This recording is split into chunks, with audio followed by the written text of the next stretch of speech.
Bonjour chers téléspectateurs de la radio Télé Voici l'Homme et chers téléspectateurs de Chenou Magazine, partout où vous nous captez en ce moment, nous sommes très heureux de vous retrouver encore une fois de plus devant vos écrans dans le cadre de cette émission qui va ainsi retracer l'actualité à la grande communauté des assemblées chrétiennes Voici l'Homme, également l'actualité et l'agenda du représentant légal qui est le pasteur François Mutombo dit Voici l'Homme. Alors, vous êtes sans ignorer que depuis un certain moment, il y a un grand service qui se déroule à la CACVH Kalembelembe, combattre l'esprit des morts. C'est ça le thème principal.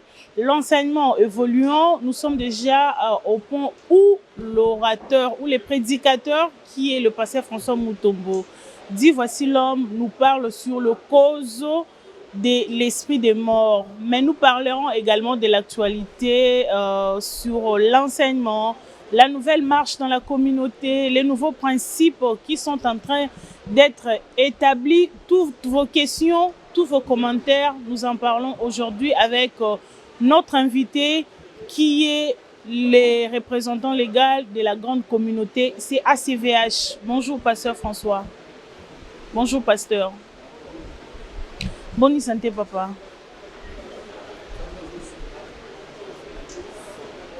Alors, souffrez que tous la quand même au bilingue pour permettre à ce que il y a français, il y a linga là-bas, l'andabiso peut facilement.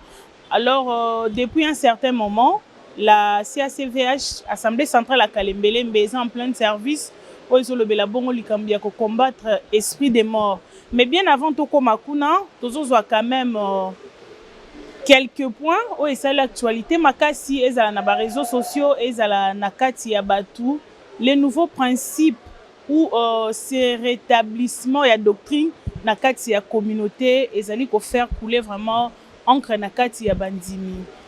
Pourquoi endurcir ba discipline wana sous na moment oyo? C'est comme d'abord merci pour Mutuna. C'est comme je venais d'expliquer la matière de l'eau. Dites les autres parce que aller partout le monde, prêcher la bonne nouvelle à toute la création. Celui qui croira, il sera baptisé, sera sauvé. Et voici, il ajoute, enseignez-leur, observez tout ce que je vous ai prescrit. Pour dire que Dieu, il n'est pas un garçon de bourse, de course. C'est-à-dire que Zamba Zamwana Bikindate, nous avons une église, et Zamba Zela et pas Batute, Zamba Pambulo, Robana Okende Poto, mais Mouton Zamba Pambulo, Yazol Ayebate Nzambe, Alinga Nini, Nina Linga Ate, Matambula Endedo, Wana Unezate, Zaga Zamba Pambulo, et comme on dit, les autres, c'est que Dieu se peignait des principes. Jésus dit à ses disciples, faites de toutes les nations des disciples, enseignez-leur à observer tout ce que je vous ai prescrit. On parle de prescription. Prescrit. Il y a le prescrit de Dieu. David dit à Salomon, toi mon fils Salomon, connais l'Éternel, le Dieu de ton père. Nous avons Yahweh, Zamba Tatanayo. Pour dire que ce que Saoul, nous avons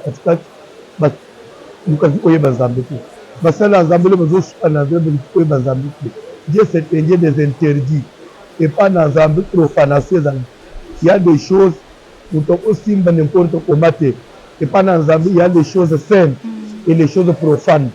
Quand je manipule les choses saintes, je dois savoir que ça, ce n'est pas n'importe quoi. Oui. Quand je touche à ce qui est sacré, je dois moi-même être sacré. C'est tout ça, des hommes, église, des hommes vassals ensemble. C'est pourquoi nous voulons que notre église, notre amour dans Zambé, pour vendre dans Zambé, tous les longs dans Zambé. Et en cela, il faut d'abord former Bandini. Les dieux de leur père. Mais quand vous donnez déjà l'exemple à David, les gens se demandent si nous devons maintenant marcher avec Dieu.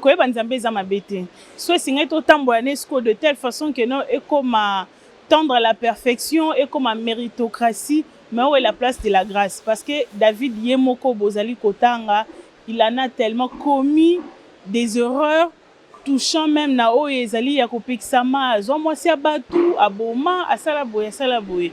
Alors, où est la place de la grâce dans tout ça? Nous devons connaître Dieu, oui. Nous nous conformer. Maintenant, la place de la grâce. Nzamba pambulo surtout na raisonnement opesi. David azima sabat. Abomi bakoloba. Asali makambo ya ndenge na ndenge. Na leli nzamba limbisi yo. Saul asali lisumu mbala moko. Kuti ye mutu azolela ye aleli alomtana musala azabi prophète Samuel akoteli mabonde ase nzamba lobi jusqu'à quand okosengeli mabonde telema kata pasina bwaki. C'est pour elle faut oyeba nzamba. Totangi na Bible, toute iniquité est un péché, mais il y a tel péché qui mène à la mort. Il y a aussi un autre péché qui ne mène pas à la mort. Il faut muto yeba. C'est comme ça que j'ai dit, un sacrificateur doit savoir faire la distinction entre les choses profanes et les choses sacrées. Quand on touche à ce qui est profane, à ce qui est sacré, on profane ça, on s'attire la mort. Ouza est mort pour une moindre infraction, pour avoir touché à l'arche. Dieu l'a frappé sur toi. C'est là où Seigneur Mouto Yeba. La grâce ne voudrait pas dire que ça bannit Dieu, ça bannit la crainte de Dieu, ça bannit les principes. Non. D'ailleurs, la Bible dit, la grâce c'est quoi? Grâce de Dieu, source du salut, a été manifestée et nous enseigne à renoncer aux œuvres mortes. Donc la grâce c'est l'enseignement du renoncement aux œuvres mortes. La grâce c'est une faveur que Dieu nous fait dans l'ignorance. Dieu nous trouve dans nos fautes, mais du moins il nous enseigne à renoncer à ces fautes pour appartenir à lui. C'est ça la grâce, c'est cette faveur-là. Mais la grâce ne voudrait pas dire demeurer dans les péchés parce que vous êtes dans la grâce. Non, c'est une mauvaise interprétation de la parole de Dieu. Donc les péchés, ils allaient mener à la mort, c'est plus les péchés qui touchent à ce qui est sacré. Par exemple, il y a des sacrificateurs en ce qui concerne l'autel à l'église, le déroulement des choses de Dieu. Maintenant, pour la mondimio, azali simple mondimi, sans engagement à l'église. Quel est ce péché-là où peut qu'on comme liwa? Sacrificateur, il manipule les sacrifices. Mais d'où vient le sacrifice? Et où est la bandit? Mondimio a un sacrifice. Il faut retenir les hommes de la zame. Mais mélange à terre. Mondimio a un engagement honoré à terre. Mondima a dim la place à au saladon. Il profane les offrandes de l'Éternel. Il s'attire la mort. Voilà. Tous on a sikoyo na likambo etali doctrine parce que cette fois-ci vraiment ebele bazolo ba pasteur azana kanda vasilo matombo ki mikolo yo likambo kitambala likambo bague d'alliance mais ndeko moko lobi abi mama berse tuna nanu papa François likambo etali par exemple kitambala parce que c'est la doctrine. Doctrine peut le dire que c'est une honte pour un homme, il y a kozala na suki par rapport il y a ndenge Bible ezali kosenga. Mais tout aspect culturel, il y a aussi de ces pays-là où il y a que bana mibali kozala na suki ezali eloko moko eza tout à fait normal selon la culture, selon les coins, selon les climats, selon. Siko na bandeko wana dire que lokola bazali peut comporter ba suki lokola mibali bazali peut ko désobéir na doctrine na Nzambe. Na hôtel c'est d'abord la Bible le veut que car c'est une honte pour l'homme d'avoir de longs cheveux. Mais c'est une gloire pour la femme d'en avoir. Pour dire que l'homme ne doit pas garder les cheveux et belé dans le tout. Il faut qu'attendre. Il faut une payité. Il faut une racette. Pour le dire que c'est de chez vous que l'évangile est sorti. L'évangile est autant de noir et autant de juif. Les juifs, bazali noir mindele. Na atikati. Juif a mindele, a mwindute. A une race intermédiaire. C'est pour dire que la Bible est ça ne dépend pas de la race ou bien du coin. La parole, ça doit s'appliquer partout. Partout. Parce que l'évangile est au même n'a pas Congoté et au même n'a pas été et aussi en Israël. Même pour ceux qui sont par exemple l'Amérique du Sud, kuna ba mboka wana ba de Jamaïque, ba côté kuna parce que culturellement c'est les andengé na bango. Nazo ba que surtout au matin na mboka ya bato ba rasta faut ba kata. so moto abongoli motema eloko ya liboso avant na baptiser ye na raser biloko c'est honte de la parole de Dieu. Voilà. Alors, en ce qui concerne la bague d'alliance, Bandekobele Balobi, oui, c'est vrai, Pasteur Alobi, c'est une civilisation qui nous a été ramenée. Ça n'a pas de place dans la Bible. Mais le fait que Kopambola mariage, n'inga pambolaka mutoye, alati voile bonabo, c'est écrit dans la parole de Dieu. Le fait de bénir aussi, célébrer un mariage, n'inga bandekobayaka, moi c'est alati voile, toute la cérémonie, là n'inga salemaka, c'est écrit dans la parole de Dieu. Et c'est la parole de Dieu. Toujours mon allié, ban Rebecca. La Bible dit que Rebecca a moni Isaac, et le prix de son voile et s'est couvert. C'est la parole de Dieu. Voile les âmes bibliques. N'est-ce pas l'image typique qui a église épouse de Jésus, par exemple à Rebecca, na Isaac? Mais d'abord, la femme comme telle, c'est l'image de l'église. C'est pourquoi la femme, Dieu s'attelle beaucoup à la femme, parce que la femme représente l'église. La femme, elle est sacrée. La femme porte la vie. Si on prend la Bible, nous avons le bel minimum à tenir compte plus à moi, parce qu'on dit la femme représente l'église. L'homme, c'est le type de Jésus, mais la femme, c'est l'église. C'est pourquoi on dit, femmes, soyez de même soumises à vos maris, comme l'église est soumise au Seigneur. Et on dit, ce mystère est grand. Il dit mystère, il dit secret. Et il ajoute, je le dis par rapport à l'église et Jésus. C'est-à-dire le mystère du mariage. C'est un exemple de la relation entre l'église et Jésus. C'est cette relation que Dieu a matérialisée dans le physique, dans c'est la même chose. Alors, les gens se disent dans tout ça, la première question, le pasteur recherche quoi finalement? Pourquoi il doit plus se préoccuper de l'extérieur qu'il n'a place à ramener le cœur des enfants vers le Père? La Bible dit ceci, dans Moukando, il y a 1 Thessaloniciens, chapitre 5, à partir du verset 25, on dit que le Dieu de paix vous sanctifie tout entier, c'est-à-dire votre être, l'âme, l'esprit et le corps. C'est-à-dire que l'extérieur, ça fait partie de l'homme. L'intérieur, c'est l'homme. Je dois m'occuper de l'intérieur et de ce qu'on a dit. Je prêche l'amour. C'est l'intérieur. J'ai toujours restauré social. C'est les bonnes œuvres. Et en même temps, toujours frapper les bandes. Il faut toujours l'être dans son entier. L'agneau dans son entier. L'agneau entier. Merci beaucoup, pasteur. Et dans le cadre Siko Etali, le bien-être, le bon comportement, les savoir-vivre, on peut évoquer. Dans Katia Matea, où Etali, l'esprit des morts. Quel rapport y a-t-il entre le savoir-vivre comme de bonne manière, le rapport est que la cause de l'esprit de mort, c'est le péché. Quand on ne pratique pas les bonnes œuvres, on pêche. Ça nous attire l'amour. Tout le monde, on a fait habiter à Kouf. Mais, ni salama moi sala, yéraye, assembler la sève, à éviter l'esprit de mort nani, les bonnes œuvres. Alors, de toutes les causes, où étant ami esprit de mort, vous avez parlé du péché. L'enfant doit honorer ses parents, honorer d'abord Baboti, où ils allaient mobé Kwalboso, Bolobeli ba péché.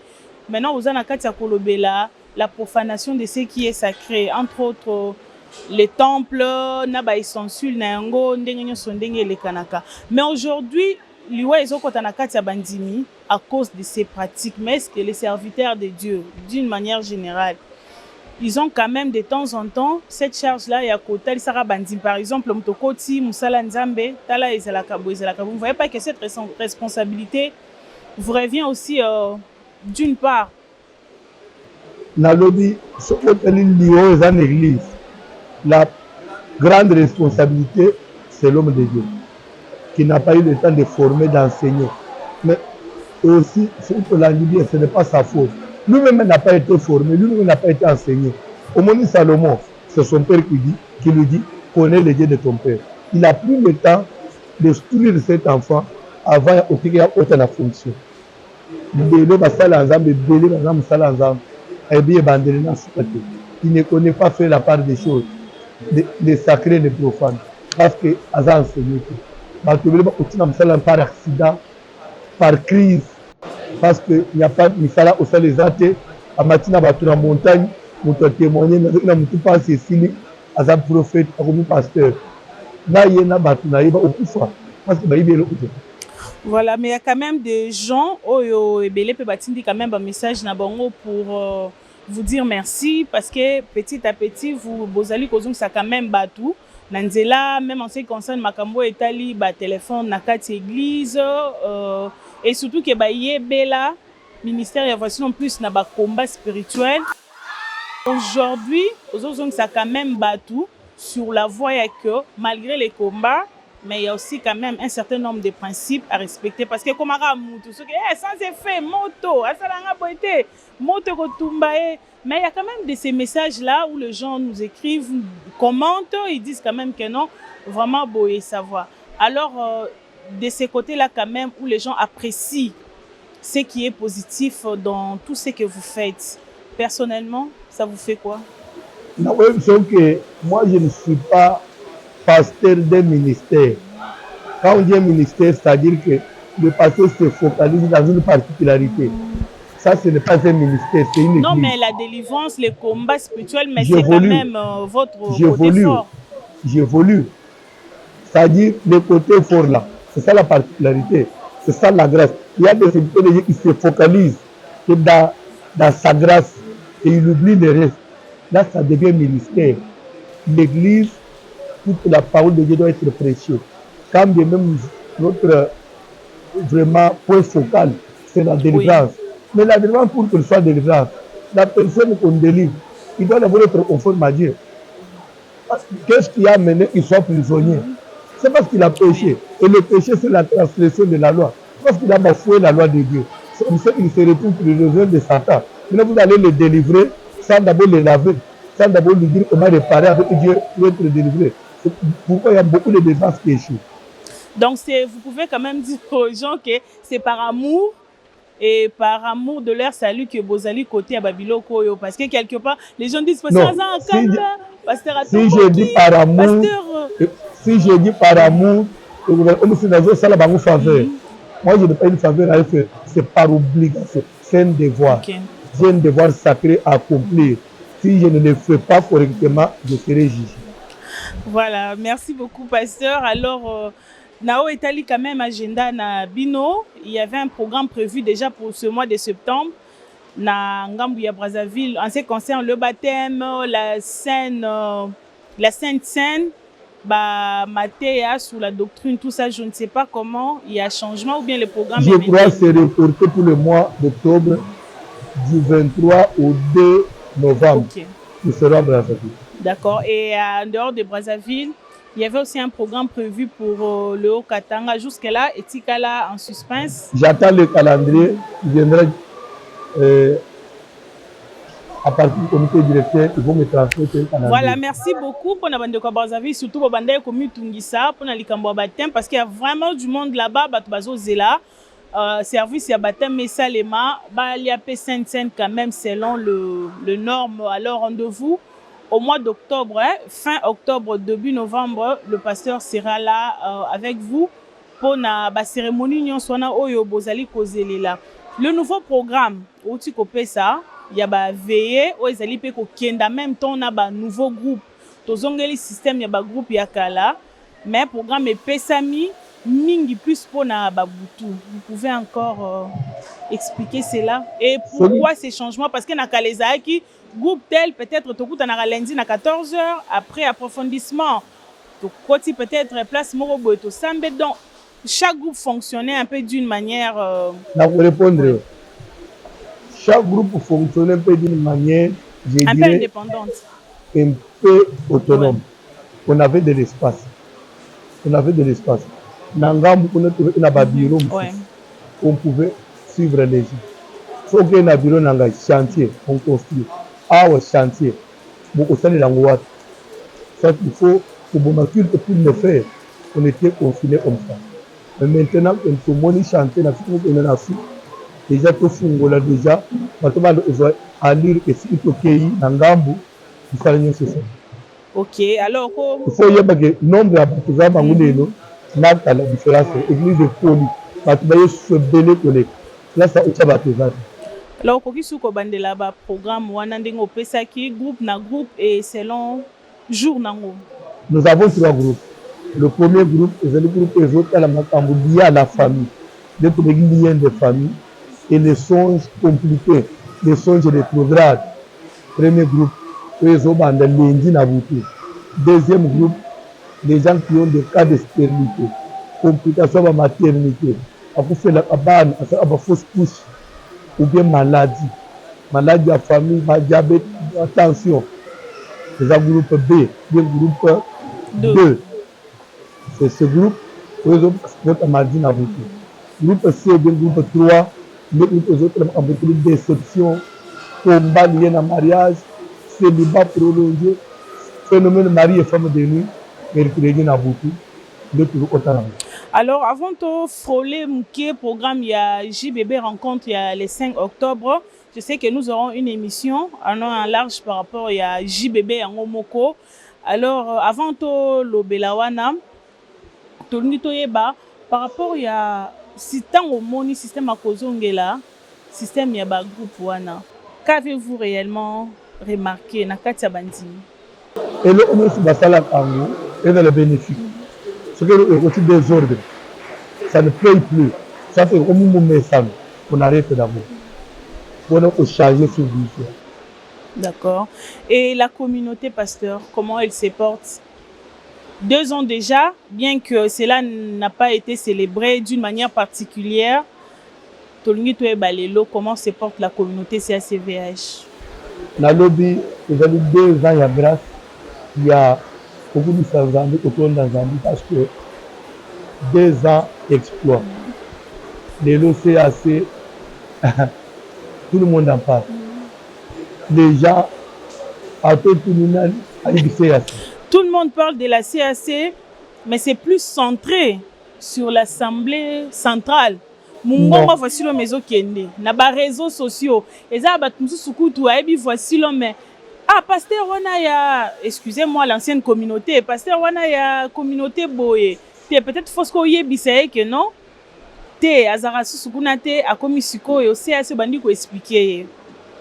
Wana loba mutu wana sali en là batu mususu azotanga umlota alaka pona lutu ouverture bino ou mususu pe alanda anaye information mais na 2 ans mutu nyonso yebi ke CAC to yebi CAC CAC eza monnaie courante eza na mino batu nyonso c'est vrai ozoyeba ke plus centrale nde ezoyeba non kuna Brazzaville nous avons des assemblées florissantes qui ont avancé dans le monde aussi.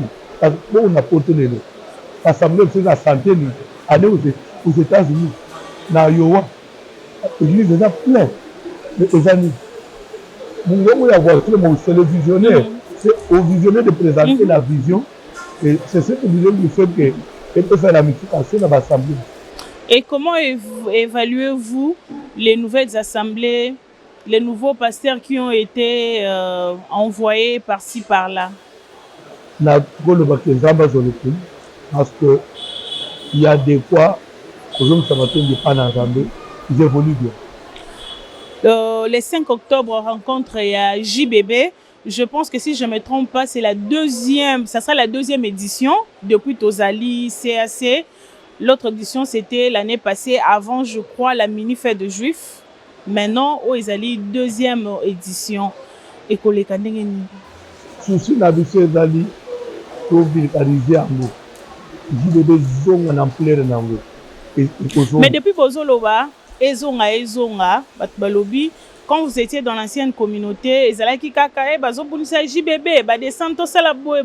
Maintenant vous-même vous êtes là, votre communauté, vous-même les visionnaires, mais pourquoi il n'y a plus assez de descentes? Des qui prévu par exemple moi oyo, toke Changu, moi toke Lukunga, moi toke Botoke Bonenge Bandaki. Est-ce que maman belle que nous sommes une jeune communauté où on a se stabiliser? En même temps, moi ne suis pas botani, à quoi bandambangu ya moi na 5 ans. il y a des années qui te sont ici, demandez la zéro. Il faut qu'on faire une communauté. Mais pour comprendre que nous ne sommes plus l'ancienne communauté et nous avons une autre vision. Ma légèreté, ma loyauté, au moins même d'ici de notre autre ça. Il y a un changement. On dit le sacerdoce s'est changé. Il y a le changement des lois. Il faut que les lois changent. Il faut que même conduite à bateau change. C'est pourquoi Malem, JBB, ça va vivre. N'oubliez pas aussi qu'on a plein de construction. Tout ça, ça nous tire de choses. Merci, pasteur. Nous arrivons déjà presque à la fin de notre entretien pour aujourd'hui. Combattre l'esprit des morts, le cause, il y a esprit des morts. Tozongeli actualité dans l'église par rapport à l'enseignement. Alors, vous promettez quoi au peuple de Dieu par rapport à cet enseignement? Objectif c'est la longévité, bonne santé. Ce qui peut éviter ma cause, c'est qu'on met dans donc on a la bonne santé, tout on a la béni. Voilà. Merci beaucoup. Nous vous promettons que d'ici la semaine prochaine, avec la grande équipe de la RTVH, nous allons faire une émission spéciale sur le groupe d'intercession Babou Kibikeko. Donc, le programme où le 5 octobre, en long et large, mais il y a un mituna. Pour comprendre, d'abord, et fonctionne je crois que ce sera toujours, Dieu aidant, ça sera toujours avec le pasteur François qui est le visionnaire pour que à expliquer. Alors, de temps en temps, vous avez des questions, comme la biso déjà par les numéros qui est affiché au bas de l'écran pour que Toko Misayango acquis des droits. Nous sommes arrivés à la fin de notre entretien, pasteur. Un mot avant Tokabwana. Je le remercie. Dire merci à l'équipe de chez nous Magazine. Et merci à tous nos téléspectateurs, tous les internautes, tous ceux qui sont fidèles à ces grands magazines, tous ceux qui aiment suivre, voici l'homme suivre chez nous, suivre la RTVH. Je vous aime bien. Je vous demande de rester toujours scotché, cimenté, parce que l'avenir sera encore plus meilleur que le présent. Surtout que le passé, on n'est pas en colère, hein? Jamais en colère. Merci beaucoup, pasteur. Merci.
Alléluia. Oh, alléluia. Alléluia. Yesu azali Nzambe.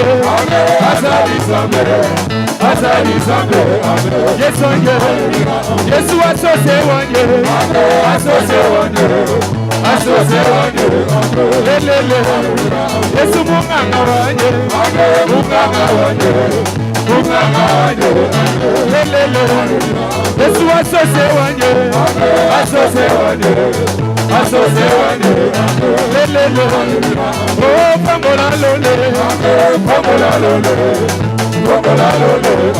Lelele. Oh, pambola lole.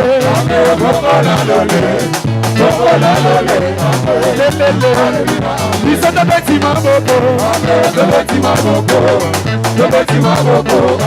Lelele. Bisoto beti maboko. Lelele. Bisoto beti milolo.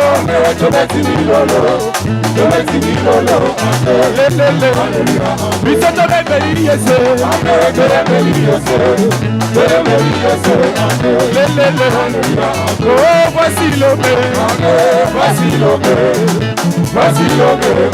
Lelele.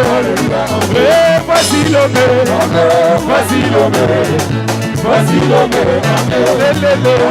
Oh, il s'appelle Jésus. Lelele. Il s'est bêti ma boko. Lelele. Il s'est bêti milolo. Lelele. Ajaga.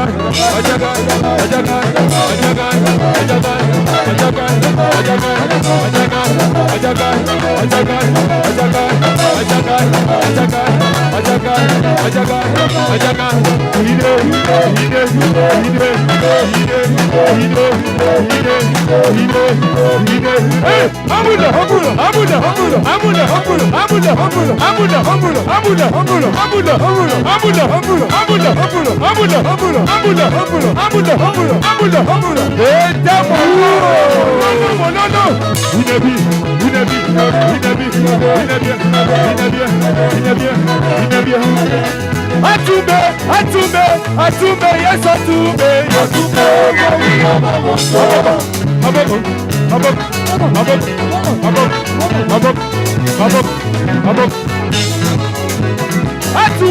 Atumbe. Atumbe, yes, Atumbe. Yesu ani Atumbe. Yo. Yesu ani Utumbe. Yo.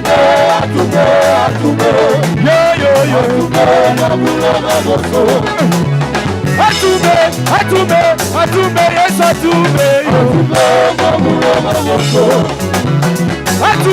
Atumbe. Atumba, yes, Atumbe. Yesu ani Utumbe. Yo. Yesu ani Atumbe. Alors nous sommes de retour après cette belle mélodie à groupe Colonne de Feu. C'était une façon pour nous de dire au revoir à notre invité qui était le pasteur François Moutoboudi. Voici l'homme avec qui nous avons eu à parler de l'actualité à l'Assemblée centrale de Kalembelembe, l'actualité de la grande communauté, mais également par rapport à son agenda personnel. Alors sans plus tarder, toujours le cas déjà, la toute dernière rubrique de notre mission qui est les échos d'ailleurs.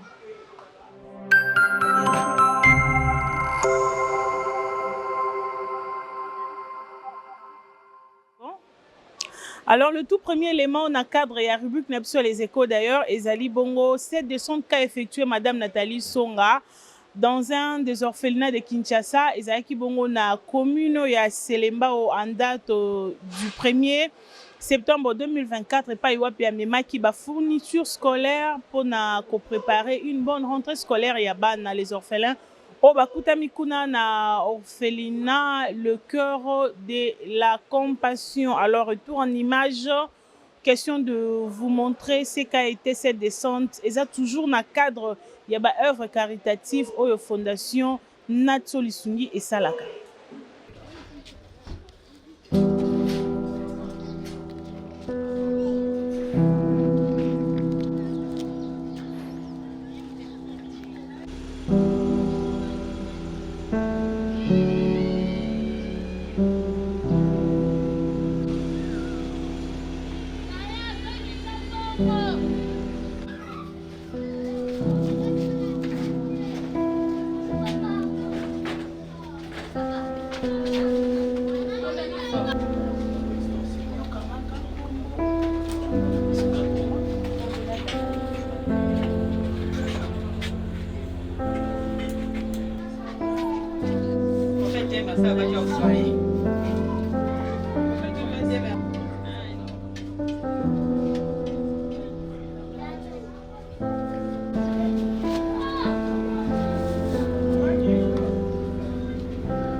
yango toyebi po topesa bana biso po lobi bazonga mpe malamu lokola bana nyonso na classe nde toye tokabolela bango mokie oyo nzambe atiaki na maboko na biso longo na fondation na biso vraiment nzambe apambola bino mosala na bino à chaque fois oyo tosalaka na orphelinat ou le cœur de compassion nzambe vraiment apambola bino.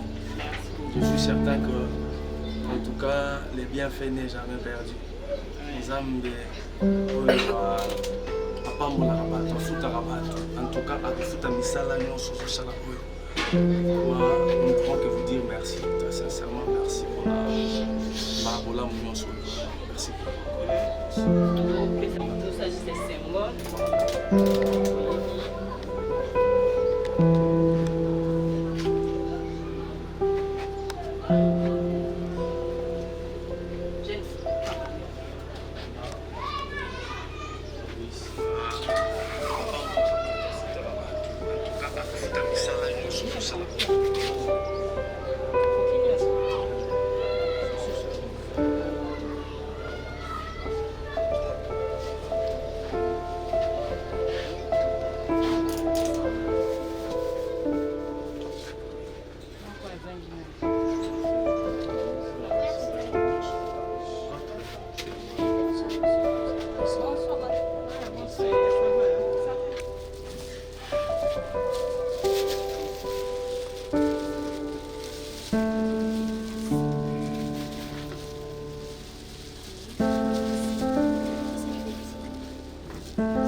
Allez. Je vais me faire. Il y a mis qui? J'ai déjà fait ton.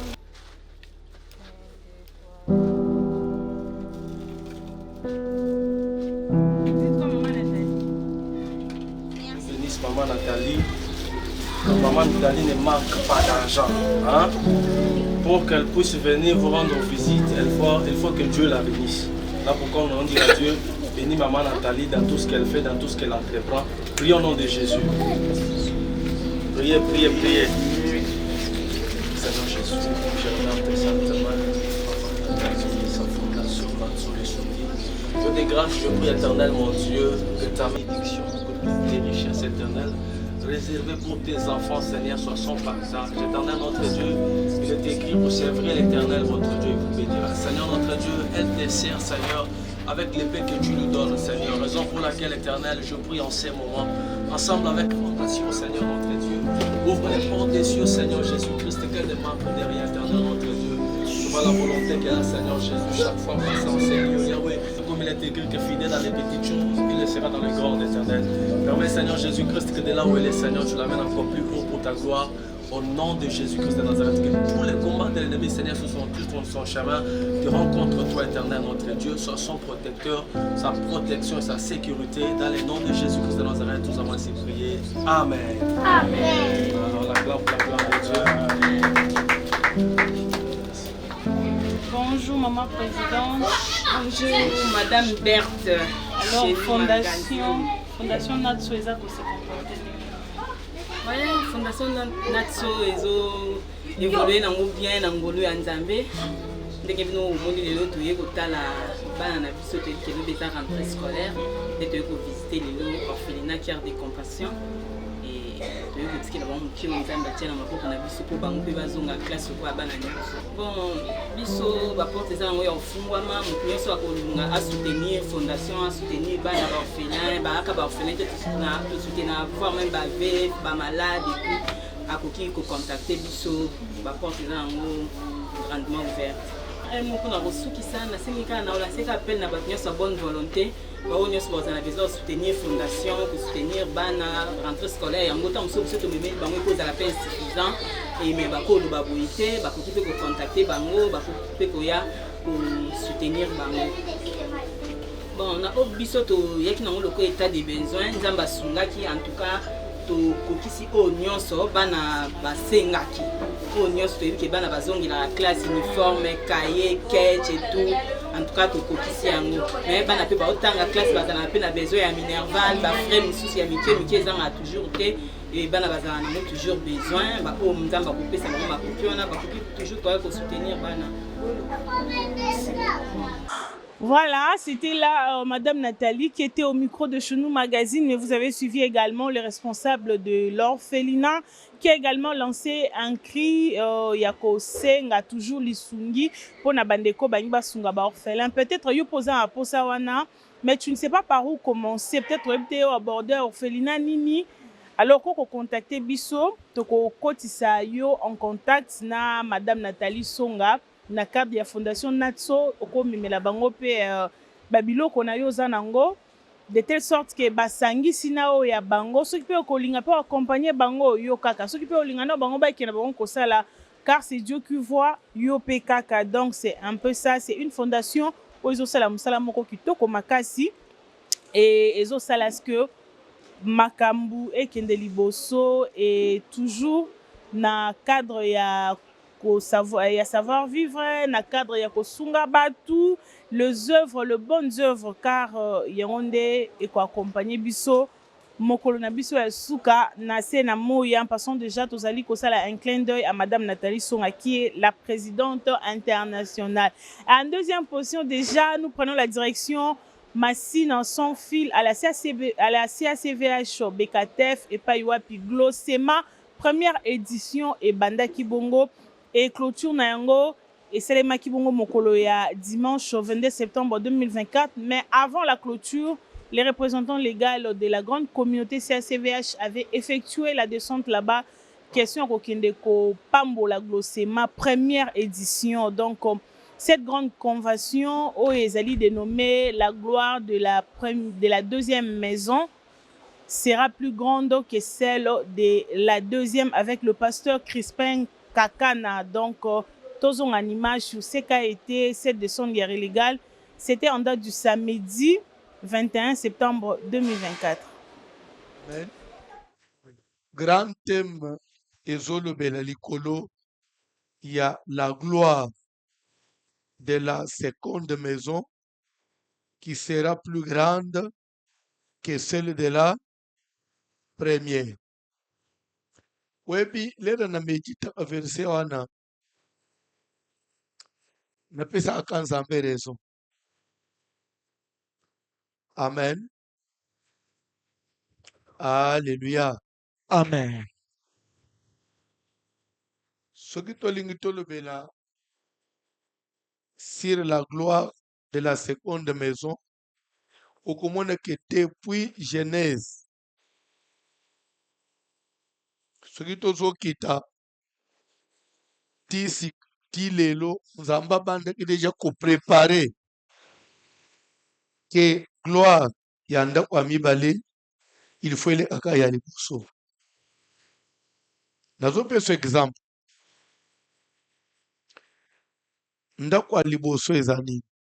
Ndenge tofandi biso nyonso tobotami na bafamille, mosusu aza moswahili, mosusu aza moto ya bandundu, mosusu aza mongala, moluba, mokongo, biso nyonso toza na kati ya Yesu Kristo. Mais soki olandi d'après les enseignements oyo tozwa en église, totali bafamille tobimeli, ozomona ke la plupart ya liwa. Amen. Fungo l'esprit. Amen. Changer lolenga koluka mbongo. Amen. Valeur ya mutu na se na moyo eza mbongo. Amen. Na mukila para nzambe mbongo. Amen. Mukolo mwana mukeso aza na mbongo nde yende akoma mukolo na famille.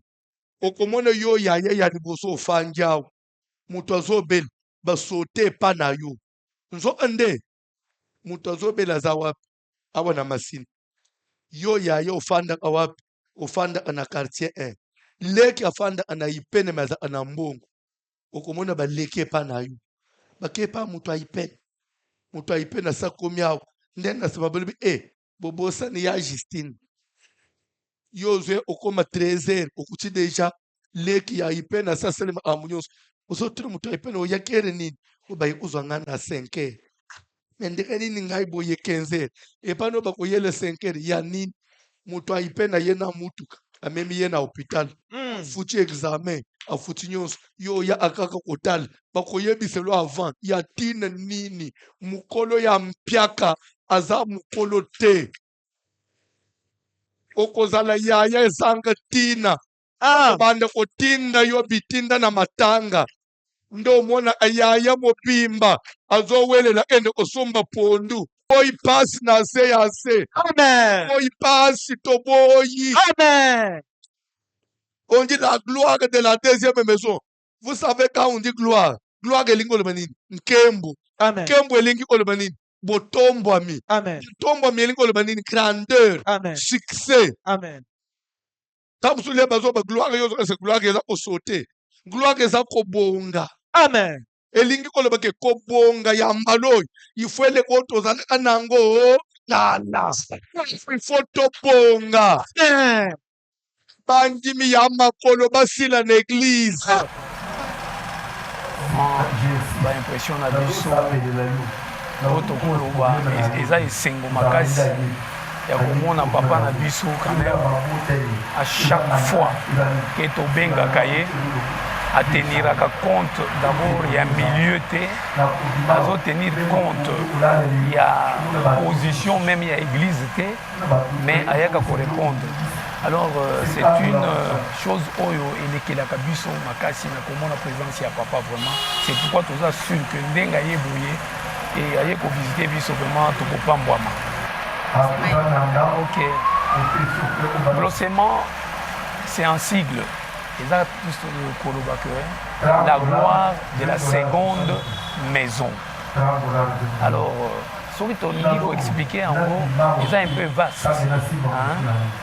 Moi, même nous autres, c'est une maison.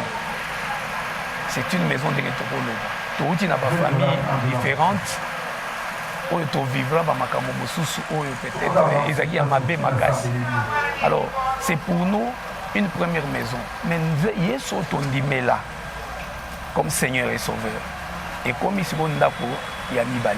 Même la Bible, ils ont reconnaître que ne savez-vous pas que vous êtes le temple de Dieu?